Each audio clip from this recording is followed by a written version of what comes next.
Hello दोस्तों, आज की कहानी अगर अच्छी लगे तो प्लीज़ मेरी वीडियो को लाइक और चैनल को सब्सक्राइब करें।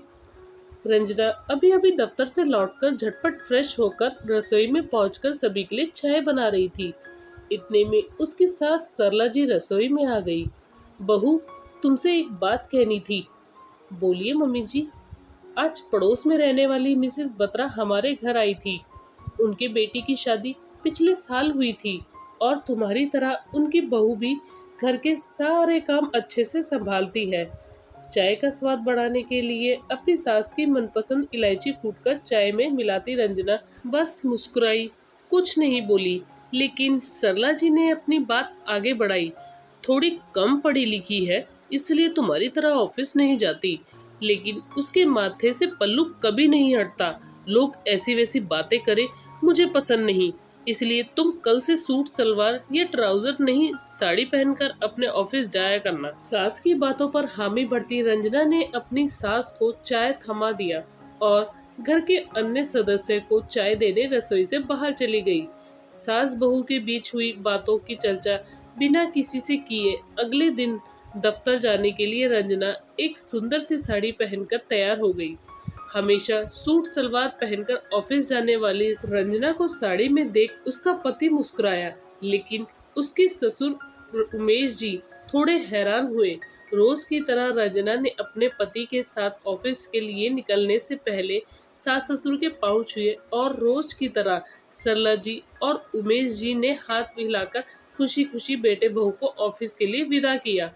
आज रंजना के ऑफिस में कोई फंक्शन है क्या?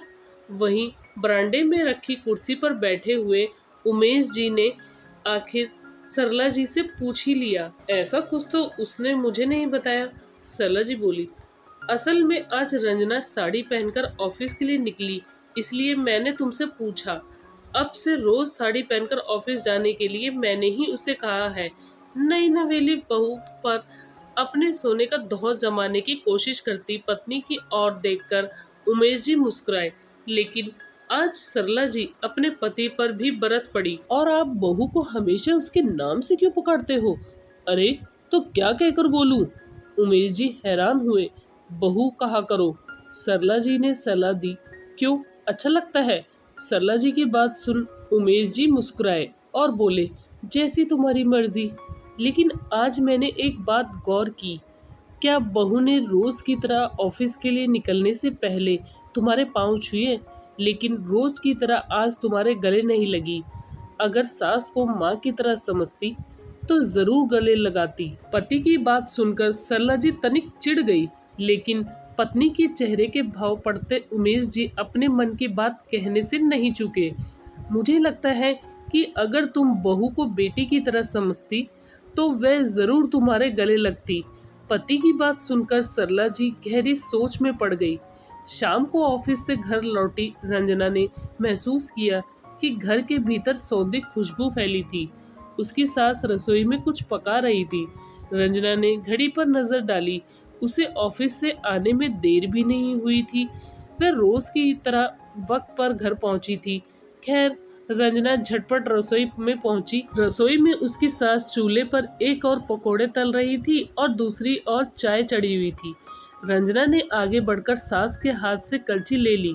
मम्मी जी, मैं तो बस आ ही गई थी, आपने बेकार में इतनी मेहनत करी। बहू, तुम रोज दुगनी मेहनत करती हो, मैंने तो आज बस यूं ही मन बहलाने के लिए। सरला जी मुस्कुराई, लेकिन रंजना बीच में ही बोल पड़ी, मेरे रहते आपको ये सब करने की क्या जरूरत है? बहू, क्यों?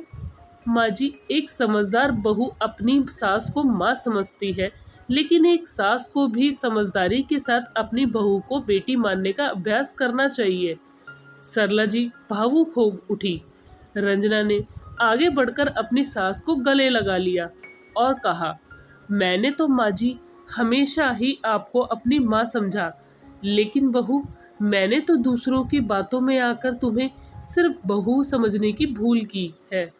सरला जी ने अपनी गलती मान एक माँ बनकर अपनी बहू के माथे पर हाथ रखा और रसोई में सास बहू के रिश्तों से पूरा घर महक उठा। दोस्तों, आपकी इस कहानी में क्या राय है, हमें कमेंट करके जरूर बताएं।